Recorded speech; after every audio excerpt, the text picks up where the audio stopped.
అగ్ని సేవకుల కూడిక జూన్ 24వ తేదీన ఉదయం 10 గంటల నుండి ప్రారంభించబడును. ముఖ్య ప్రసంగికులు డాక్టర్ థామస్ గారు, దహించు అగ్ని మినిస్ట్రీస్, రాజమహేంద్రవరం. స్థలం దహించు అగ్ని ఆడిటోరియం, నటరాజ్ థియేటర్, రాజమహేంద్రవరం. మరిన్ని వివరాలకు 9494940072 మరియు 73. విజయవాడలో దహించు అగ్ని ఆశీర్వాద అభిషేక కూడిక జూలై 1వ తేదీన ఉదయం 10 గంటల నుండి ప్రారంభించబడును. ముఖ్య ప్రసంగికులు డాక్టర్ థామస్ గారు, దహించు అగ్ని మినిస్ట్రీస్, రాజమహేంద్రవరం. స్థలం చాంద్ కళ్యాణ మండపం, రైల్వే స్టేషన్ దగ్గర, పూర్ణానందపేట, విజయవాడ. మరిన్ని వివరాలకు 9032224646 మరియు 9032224747.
హల్లెలూయా.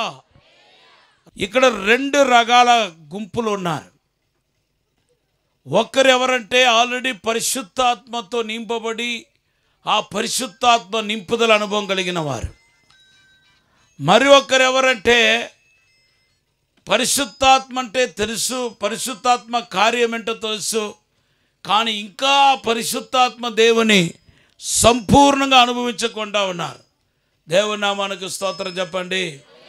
ఎవరెవరైతే ఇంకా పరిశుద్ధాత్మ పొందలేదో ఈరోజు మీరు పరిశుద్ధాత్మ నింపుదల అనుభవం కోసం సిద్ధపడాలి. మీలో పరిశుద్ధాత్మ దేవుడు ఉన్నాడు అనే దానికి రుచి ఏంటంటే మీరు అన్య భాషలు మాట్లాడతారు, పరలోక భాషలు మాట్లాడతారు. ఇది నేను చెప్పేది కాదు, బైబిల్లో అపోస్తల కార్యంలో మీరు చూస్తే అర్థమవుతాయి. ఎక్కడెక్కడ పరిశుద్ధాత్మ దేవుడు కుమ్మరించబడ్డాడో, ఎక్కడెక్కడ పరిశుద్ధాత్మ దేవుడు వారు హృదయములో కుమ్మరించబడ్డాడో వాళ్ళందరూ అన్య భాషలు మాట్లాడారు, అందరూ పరిశుద్ధాత్మతో నింపబడ్డారు. పరిశుద్ధాత్మ దేవుడు మనిషితో ఏకమైన తర్వాత జరిగే కార్యాలే అపోస్తల కార్యాలు రాయబడి ఉంది. మొదటి 10 అధ్యాయంలో పరిశుద్ధాత్మ కార్యాలు విశ్వాసుల యొక్క జీవితంలో, ఒక సేవకుని యొక్క జీవితంలో ఎలాగ క్రియ చేసిందో నేను మీతో పంచుకోబోతున్నాను. దేవనామానికి స్తోత్రం చెప్పండి. పరిశుద్ధ గ్రంథంలో పరిశుద్ధాత్మ కుమ్మరింపు అనేది, పరిశుద్ధాత్మ మనిషిలోనికి రావటం అనేది పెంతెకోస్తు దినంలోనే ప్రారంభించబడ్డాయి. దానికి ముందు ఎవరిలోనికి పరిశుద్ధాత్మ రాలేదు. దావీదులో పరిశుద్ధాత్మ ఉన్నాడు, కానీ దావీదు పైన పరిశుద్ధాత్మ దేవుడు ఉన్నాడు. ఆమేన్ చెప్పండి. మొదటి సామెయేలు గ్రంథం 16వ అధ్యాయం 13వ వచనం చదవండి. బైబిల్లో రాయబడి ఉంది, దేవుని పరిశుద్ధాత్మ దేవుడు, దేవుని బిడ్డలారా, దావీదు పైన ఉన్నాడు. ఆమేన్ చెప్పండి. పరిశుద్ధాత్మ దేవుడికి 3 స్థానాలు ఉన్నాయి. యోహాను సువార్త 14వ అధ్యాయం 17వ వచనం, gospel of John chapter 14 verse 17. దాంట్లో మనలో, మనతో, మన పైన. హల్లెలూయా. లోకము ఆయనను చూడదు, ఆయన్ని ఎరగదు గనుక ఆయన్ని పొందనేరదు. మీరు ఆయన్ని ఎరుగుదురు, ఆయన మీతో కూడా నివసించును, మీలో ఉండును. దేవునికి మహిమ కలుగునగాక. మనలో, మనతో, తర్వాత అపోస్తల కార్యం 1:8 చదివితే మన పైన 3 స్థానాలు. పాత నిబంధనలో చూస్తే పరిశుద్ధాత్మ దేవుడు పైనే ఉన్నాడు. ఎవరి మీదకి వచ్చినా, అది ఎలియా కానీ, మోసే కానీ, లేకపోతే దావీదు కానీ, వీళ్ళందరూ పైనే ఉన్నాడు. కానీ లోపలికి రాలా. ఇప్పుడు పెంతెకోస్తు దినం మొదలుకొని పరిశుద్ధాత్మ దేవుడు పాత నిబంధనలో పైన ఉన్నట్టుగా పైన ఉన్నాడు. తర్వాత మనలో కూడా ఉన్నాడు, మనతో కూడా ఉన్నాడు. పాత నిబంధనలో పరిపూర్ణులు కాలేకపోయారు, కానీ కొత్త నిబంధనలో మన పరిపూర్ణులం అవటానికి పరిశుద్ధాత్మ దేవుడు మనలో ఉంటూ తోడ్పడుతున్నాడు. నీలో ఉండటం వలన దేవుని ప్రేమ బయట లేదు, ఇప్పుడు నీలో ఉంది. ఎందుకంటే రోమాపత్రిక 5:5 రాయబడి ఉంది. ఏమని రాయబడి ఉందంటే, తండ్రి ప్రేమ పరిశుద్ధాత్మ దేవుని ద్వారా మన హృదయములో కుమరించబడి ఉంది. దేవుని ప్రేమ పరిశుద్ధాత్మ దేవుడి ద్వారా ఇప్పుడు ఎవరిలో కుమరించబడి ఉంది? మనలో కుమరించబడి ఉంది. దేవుని ప్రేమ ఒక్కటే మనల్ని పరిపూర్ణం చేస్తాయి. ఆ పరిపూర్ణమైన ప్రేమ ఎవరిలో ఉన్నాయి? మనలో ఉన్నాయి.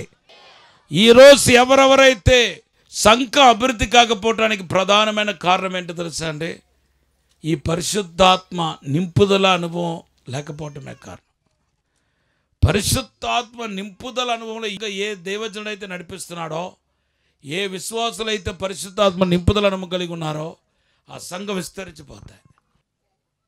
అపోస్తల కార్యం 1వ అధ్యాయానికి వస్తే అక్కడ సిద్ధపాటు మనకు కనపడుతుంది. ఆమేన్. పరిశుద్ధాత్మతో నింపబడాలని, ఆ దినమంతా పరిశుద్ధాత్మలో జీవితం సాగాలని ఆశపడుతున్న వాడు మొదటిగా ఏం చేయాలంటే తన్ను తానే సిద్ధపరచుకోవాలి. గట్టిగా ఒక హల్లెలూయా చెప్పండి. ఎలా సిద్ధపడ్డారంట? అపోస్తల కార్యం 1వ అధ్యాయం 14వ వచనంలో చూస్తే, ఎడతెగకుండా వాళ్ళందరూ ఏం చేశారంటే ఎడతెగకుండా ప్రార్థనలో ఉండిపోయారు. ప్రార్థన అంటే ఊరుకునే ప్రభువా నన్ను ఆశీర్వదించండి, అభిషేకించండి, నా రోగాలు నా బాధలు తొలగించండి, అది కాదు ప్రార్థన. ప్రార్థనలో సిద్ధపాటు ప్రార్థన ఉంది, పశ్చాత్తాప ప్రార్థన ఉంది, వాక్య ధ్యానపు ప్రార్థన ఉంది, ఆరాధన ఉంది, స్తుతి ఉంది, లాస్ట్లోనే విజ్ఞాపన ఉంది. ఈ యొక్క సిద్ధపాటుతో ఎన్ని రోజులు గడుపుతున్నారు? 10 రోజులు మేడ గదిలో ఉన్నారు. ఎంతటి మహిమ దిగి వచ్చి ఉంటుందంటే, నేను యెరూషలేముకి వెళ్ళినప్పుడు ఆ మేడ గదికి వెళ్ళాను. అక్కడ కాలు పెట్టలేదు. నాకు తెలియకుండానే అందరితో మాట్లాడకుండానే వెళ్ళాను. నాకు తెలియకుండానే అన్య భాషలో మాట్లాడి, అక్కడ కొంచెంమంది విదేశాల నుండి వచ్చి దేవుని స్తుతిస్తున్నారు. వాళ్ళతో నేను కలిసిపోయి వాళ్ళందరి గురించి ప్రవచనం చెప్పడానికి ప్రారంభించాను. నాకు తెలియకుండా జరిగింది అది. నేను అనుకోలేదు. అప్పుడు దాకా ఆ స్ట్రీట్లో మాట్లాడకుండానే వెళ్ళాను. ఆ మేడ గదికి వెళ్ళగానే అటువంటి బలమైన ఆత్మ, అటువంటి బలమైన శక్తి నన్ను తాకింది. ఈరోజు still today many are not yet receive the Holy Spirit. ఎందుకు ఇంకా వరకు ఇంత పరిశుద్ధాత్మ పొందకుండా ఉన్నారు? పరిశుద్ధాత్మ దేవుడే మనలను పరలోకం తీసుకెళ్లే వాహనం. ఈ వాహనం ఎక్కకపోతే నువ్వు పరలోకం వెళ్ళలేవు. గట్టిగా ఒక హల్లెలూయా చెప్పండి. ఏలియా ఎలాగ పరలోకం వెళ్ళాడంట, దానికి మాదిరి ఎవరంటే ఏలియా. 2వ రాజుల గ్రంథం 2వ అధ్యాయం 11వ వచనం చదివితే, ఒక అగ్ని రథం వంటిది ఒక రథం వచ్చి ఏలియాను పరలోకం తీసుకువెళ్ళిందంట. ఆ అగ్ని రథం ఎవరంటే పరిశుద్ధాత్మ దేవుడు అగ్నిగా, అగ్ని రథముగా కనబడ్డాడు. మరి యేసు ప్రభు ఎలా వెళ్ళాడు? యేసు ప్రభుకు మేఘాలు కనబడ్డాయంట. తన సేవంతా ముగించుకొని తన సమయం అయిపోగానే పరిశుద్ధ గ్రంథంలో రాయబడి ఉంది. అపోస్తల కార్యం 1వ అధ్యాయం 9వ వచనంలో రాయబడి ఉంది. ఒక మేఘం వచ్చి యేసు ప్రభువును పరలోకం తీసుకెళ్ళింది. ఆ మేఘం ఎవరంటే పరిశుద్ధాత్మ దేవుడు. పరిశుద్ధాత్మ దేవుడు మేఘాల రూపంలో కనపడ్డాడు. రేపు ఏలియాను మాత్రం కాదు, యేసును మాత్రం కాదు, నిన్ను నన్ను కూడా పరలోకం చేర్చదు ఏదంటే ఇటువంటి వాహనం ఒకటి, పరిశుద్ధాత్మని వాహనం. పరిశుద్ధాత్మని వాహనం, పరిశుద్ధాత్మని రథం మనల్ని పరలోకానికి తీసుకెళ్ళబోతున్నాయి. పరిశుద్ధాత్మని మేఘం మనల్ని పరలోకానికి తీసుకెళ్ళబోతున్నాయి. చాలామంది ఇంకా పరిశుద్ధాత్మతో నింపబడలేదు. ఎందుకు నింపబడలేదు చెప్పనా? ఎందుకు మీకు ఈ అనుభవం లేదని చెప్పనా? ఒకే ఒక కారణం, వేరే ఏ కారణం లేదు. మన పాలు ఉంది. పాలు పట్టుకోవడానికి వెళ్ళినప్పుడు మనం ఏం చేస్తాం? పాత్రను ఏం చేస్తాం? గిన్నెని ఏం చేస్తాం? కడుగుతాం. కడగకుండా పాలు పోస్తే ఏమైపోతాయి? పాలు ఇరిగిపోతాయి. నైట్ కడిగేసి పెట్టినా కూడా మార్నింగ్ పాలు పట్టుకోవడానికి వెళ్ళినప్పుడు ఏం చేస్తామంటే ఖచ్చితంగా కొంచెం వాటర్ పోసి కడిగేసిన తర్వాతనే పాలు పట్టుకోవడానికి వెళ్తాం. పాలు కంటే తెల్లని వాడు పరిశుద్ధాత్మ దేవుడు. ఆయన ఒక మనిషి హృదయంలోనికి కుమరించబడాలంటే ఆయన శుద్ధీకరించబడ్డామా లేదని చూస్తాడు. నువ్వు ఎంతకి యేసుక్రీస్తు రక్తం వల్ల శుద్ధీకరించబడ్డావో అంతగా ఆయన పరిశుద్ధాత్మ దేవుడు మీలోనికి దిగి వస్తాడు, నిన్ను అభిషేకిస్తాడు, నిన్ను వరాలతో ఫలాలతో నింపుతాడు. మీరు శుద్ధీకరించి అడగండి పరిశుద్ధాత్మని. బైబిల్ చెప్తుంది, లూకా సువార్త 10:11 వచనం చదివితే, అడుగుతున్న వారికి ఎంతో నిశ్చయముగా పరిశుద్ధాత్మ దేవుణ్ణి ఇస్తాడంట. లూకా సువార్త 11వ అధ్యాయం 11 నుండి 13 వచనాలు. 13వ వచనంలో ఏమని రాయబడి ఉందంటే, గాస్పెల్ ఆఫ్ లూక్ చాప్టర్ 11:13లో, పరలోకంలో నా తండ్రి అడుగుచున్న వాళ్ళకి ఎంతో నిశ్చయముగా ఆత్మను ఇస్తాడు. పాస్టర్ గారు మేము అడుగుతున్నామండి మాకు రాలేదంటే నేను అనుకుంటున్నాను బహుశా మీరు యేసు రక్తంలో కడగబడకుండా అడుగుతున్నారేమో, యేసుక్రీస్తు రక్తంలో శుద్ధీకరించబడకుండా అడుగుతున్నారేమో. మీరు ఈరోజు శుద్ధీకరించి అడగండి. మీ ప్రాణాత్మ శరీరాన్ని యేసు రక్తంలో కడగమని అడగండి. యేసు రక్తంలో కడగమని అడగండి. ఎవరైతే యేసు రక్తంలో కడుక్కొని అడుగుతున్నారో వాళ్ళందరినీ పరిశుద్ధాత్మ దేవుడు నింపియే తీరుతాడు, మిమ్మల్ని అభిషేకించే తీరుతాడు. ఇప్పటికే మీరు అభిషేకించబడి ఉంటే కనుక మీకు 2 పాల ఆత్మ ఈరోజు దేవుడు ఇవ్వబోతున్నాడు. సో 1వ అధ్యాయంలో పరిశుద్ధాత్మ దేవుడు సిద్ధపరచబడిన వారికి మాత్రమే అనుకరించబడతాడనే విషయం మనకు అర్థమవుతుంది. అడగటం మాత్రం కాదు, సిద్ధపాటుతో అడగాలి. దేవుని నామానికి స్తోత్రం. అపోస్తల కార్య 5వ అధ్యాయంలో ఏమని రాయబడి ఉంది? 32వ వచనంలో ఏమని రాయబడి ఉందంటే, విధేయులైన వారికి అనుకరించబడిన పరిశుద్ధాత్మ. 5:32. నువ్వు దేవుడికి లోబడకుండా బాప్టిసానికో లేకపోతే పాపాన్ని విడిచిపెట్టే విషయంలోనో, లోకాన్ని విడిచిపెట్టే విషయంలోనో, దశంభాగం ఇచ్చే విషయంలోనో దేవుడికి లోబడకుండా నాకు పరిశుద్ధాత్మ మాత్రం కావాలని చెప్పి అడిగితే ఆయన ఇవ్వడు. బైబిల్లో స్పష్టంగా రాయబడి ఉంది 5:32లో. అపోస్తల కార్య 5:32లో విధేయులైన వారు కనుకరించబడిన పరిశుద్ధాత్మ.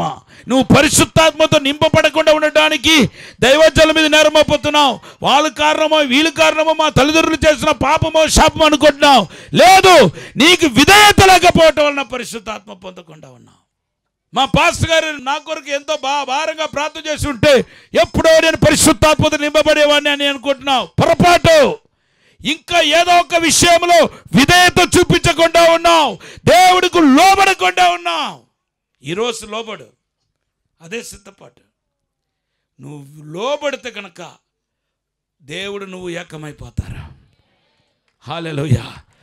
దేవుడు నీతో, నువ్వు దేవుడితో ఏకమైపోతారా. అపోస్తల కార్యం 2వ అధ్యాయానికి వస్తే మొదటి 4 వచనంలో మనం చూస్తే పరిశుద్ధాత్మ దేవుడు ఎలాగ దిగి వచ్చాడో రాయబడి ఉంది. పెంతెకోస్తు పండుగ దినమం వచ్చినప్పుడు అందరూ ఒక చోట కూర్చుండి, అప్పుడు వేగముగా వీచు బలమైన గాలి వంటి ఒక ధ్వని ఆకాశము నుండి అకస్మాత్తుగా వారు కూర్చుని ఉన్న ఇల్లంతయు నిండెను. మరియు అగ్ని జ్వాల వంటి నాలుకలు విభజింపబడినట్టుగా వారికి కనబడి వారిలో ఒక్కొక్కని మీద వ్రాలగా అందరూ పరిశుద్ధాత్మతో నిండిన వారై ఆత్మ వారికి వాక్శక్తి అనుగ్రహించిన కొలది అన్య భాషలతో మాట్లాడసాగిరి. హల్లెలూయా. పరిశుద్ధాత్మతో నింపబడటం అంటే కొంచెం మందికి తెలియట్లా. ఏమనుకుంటున్నారని ఏదో ఏదో భాషలో మాట్లాడటం అనుకుంటున్నారు. లేదు, ద హోలీ స్పిరిట్తో నింపబడటం అంటే అర్థం ఏంటంటే త్రియేకత్వం యొక్క ప్రత్యక్షతను పొందటం. అక్కడ త్రియేకత్వం కనపడుతుంది. పాత నిబంధనలో తండ్రి అయిన దేవుడు ఎప్పుడు మనిషి రూపంలోనో కనపడలేదు. కొత్త నిబంధనలో అయితే యేసుప్రభు మనిషి రూపంలో కనపడ్డాడు. కానీ పాత నిబంధనలో యేసుప్రభుకు ముందు ఎక్కడ తండ్రి కనపడలేదు. మరి తండ్రిని ఎలా గుర్తించారు? సౌండ్, శబ్దం. అదే శబ్దంతో పెంతెకోస్తు నాడున ప్రభు ప్రత్యక్షమవుతున్నాడు తండ్రి. చూడండి, ఇక్కడ ఆకాశంలో ఒక ధుని వంటిది ఒక శబ్దం వినపడిందంట. దేవునామానికి స్తోత్రం చెప్పండి. అప్పుడు వేగముగా వీచు బలమైన గాలి వంటి ఒక ధ్వని ఆకాశము నుండి అకస్మాత్తుగా వారు కూర్చుని ఉన్న ఇల్లంతయు నిండెను. గట్టిగా హల్లెలూయా చెప్పండి. ఒక ధ్వని. అక్కడ దేవుడు, ఆత్మదేవుడు, దేవుని బిడ్డలారా, ప్రత్యక్ష ఆత్మ దేవుడు, తండ్రి అయిన దేవుడు సౌండ్ రూపంలో ప్రత్యక్షం అవుతాడు, శబ్దం. యేసు అక్కడ ఎలా ప్రత్యక్షమయ్యాడు? యేసు అగ్నిగా ప్రత్యక్షమయ్యాడు. పరిశుద్ధ యోహాను ప్రకటన గ్రంథంలో యేసు ఎలా కనపడ్డాడు? అగ్ని జ్వాల కళ్ళులు గలవాడుగా కనపడ్డాడు. అపోస్తల కార్యం 1వ అధ్యాయము 14వ వచనము. 14వ వచనంలో అగ్ని జ్వాలమయుడిగా కనపడ్డాడు. యేసుక్రీస్తు ఇప్పుడు కూడా అగ్ని జ్వాలలుగా కనపడగలుగుతాడు. శరీరధారిగా వచ్చిన యేసుక్రీస్తు పునరుద్ధరణ పొందిన తర్వాత ఎలా కనపడుతున్నాడు? అగ్ని జ్వాలలుగా కనపడుతున్నాడు. మరి పరిశుద్ధాత్మ దేవుడు ఎలా కనపడుతున్నాడు? గాలి. హల్లెలూయా. ఈ గాలిని యేసు ప్రభు ఆత్మచేత నడిపించబడుతున్న వ్యక్తికి పోల్చాడు. యోవాను సువార్త 3వ అధ్యాయంలో 8వ వచనంలో ప్రభు అంటున్నాడు. Gospel of John chapter 3 verse 8లో ఏమంటున్నాడు? పరిశుద్ధాత్మను దేనికి పోలుస్తున్నాడు? గాలికి పోలుస్తున్నాడు. అక్కడ గాలి కూడా విసురుతుంది.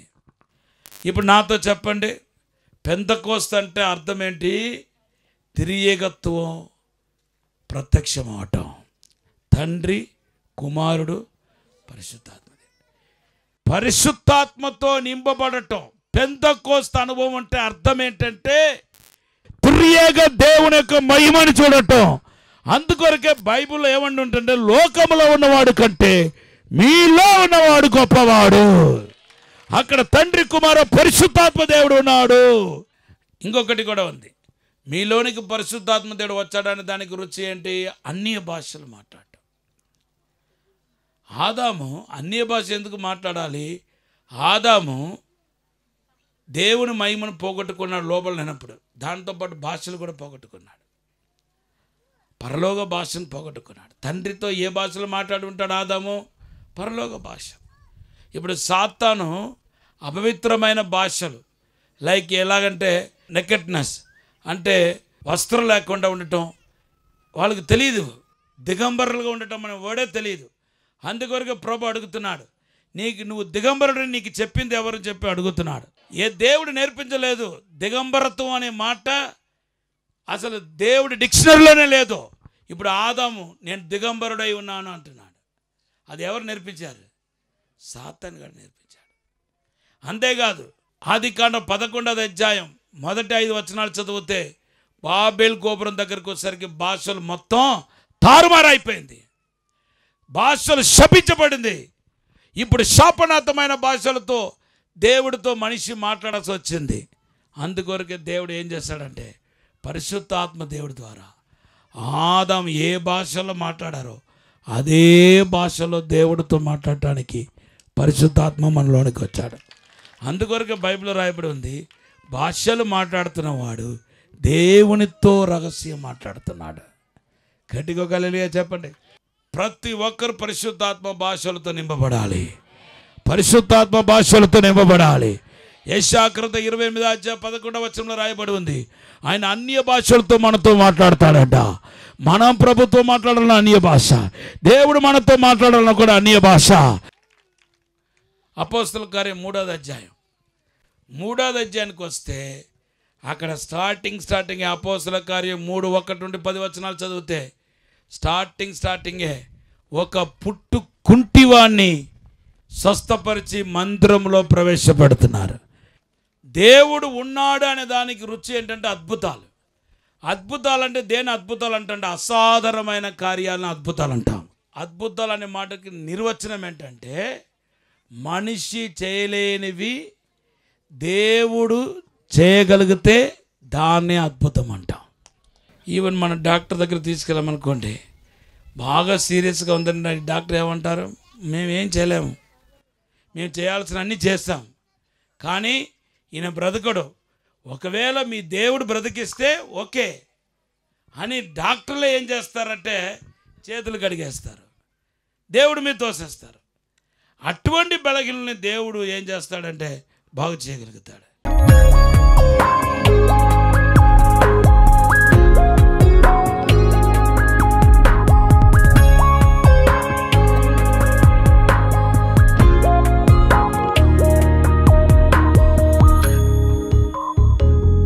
పరిశుద్ధము నమ్మకమైన మా పరలోక తండ్రి, అపోస్తల కాలములో జరిగినట్టుగా ఇప్పుడు మా కాలములో జరగాలని ప్రార్థన చేస్తున్నాము తండ్రి. యేసుక్రీస్తు నామములో ఇప్పుడే నాయనా తండ్రి, అయ్యా నిజమైన అపోస్తల పరిచర్య కలిగిన వారు లేపండి ప్రభా, అభిషేకం గల వారు లేపండి ప్రభా, ఆత్మపూర్లైన వారు లేపండి ప్రభా, పరిశుద్ధాత్మ మహిమతో నింపండి, దైవిక ప్రసన్నముతో నింపండి, దైవిక మహిమతో నింపండి, పరిశుద్ధాత్మ వెలుగుతో నింపండి, అగ్నితో నింపండి, ప్రతి ఒక్కరిని రగిలించండి, దైవిక ప్రసన్నముతో నింపండి, దైవిక మహిమతో నింపండి, వరాలతో నింపండి, దేవుని ప్రసన్నముతో నింపండి, అభిషేకం కుమరించబడగాక, దేవుని శక్తి కుమరించబడగాక, దేవుని వెలుగు కుమరించబడగాక, ప్రతి ఒక్కరిని రగిలించండి యేసయ్యా, ప్రతి ఒక్కరిని రగిలించండి యేసయ్యా, దేవునికి అగ్ని చేత నింపండి, అభిషేకం చేత నింపండి ప్రభా. అయ్యా ఆదిమ సంఘములో జరిగిన కార్యాన్ని జరిగించండి ప్రభా, అపోస్తల కార్యంలో జరిగిన సూచక్రియల కార్యాలు జరిగించండి ప్రభా. ఇప్పుడు ఆశీర్వదించి దీవించమని, అభిషేకించమని యేసు నామములో అడిగి వేడుకుంటున్నాము తండ్రి. రాజమహేంద్రవరంలో దహించు అగ్ని సేవకుల కూడిక జూన్ 24వ తేదీన ఉదయం 10 గంటల నుండి ప్రారంభించబడును. ముఖ్య ప్రసంగికులు డాక్టర్ థామస్ గారు, దహించు అగ్ని మినిస్ట్రీస్, రాజమహేంద్రవరం. స్థలం దహించు అగ్ని ఆడిటోరియం, నటరాజ్ థియేటర్, రాజమహేంద్రవరం. మరిన్ని వివరాలకు 9494940072 మరియు 73. విజయవాడలో దహించు అగ్ని ఆశీర్వాద అభిషేక కూడిక జూలై 1వ తేదీన ఉదయం 10 గంటల నుండి ప్రారంభించబడును. ముఖ్య ప్రసంగికులు డాక్టర్ థామస్ గారు, దహించు అగ్ని మినిస్ట్రీస్, రాజమహేంద్రవరం. స్థలం చాంద్ కళ్యాణ మండపం, రైల్వే స్టేషన్ దగ్గర, పూర్ణానందపేట, విజయవాడ. మరిన్ని వివరాలకు 9032224646 మరియు 9032224747.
విశాఖపట్నంలో దహించు అగ్ని ఆశీర్వాద అభిషేక కూడిక జూలై 12వ తేదీన ఉదయం 9 గంటల నుండి ప్రారంభించబడును. ముఖ్య ప్రసంగికులు డాక్టర్ థామస్ గారు, దహించు అగ్ని మినిస్ట్రీస్ రాజమహేంద్రవరం. స్థలం సుబ్బలక్ష్మి కళ్యాణ మండపం, రైల్వే న్యూ కాలనీ, విశాఖపట్నం. మరిన్ని వివరాలకు 9032227676 మరియు 9032228686.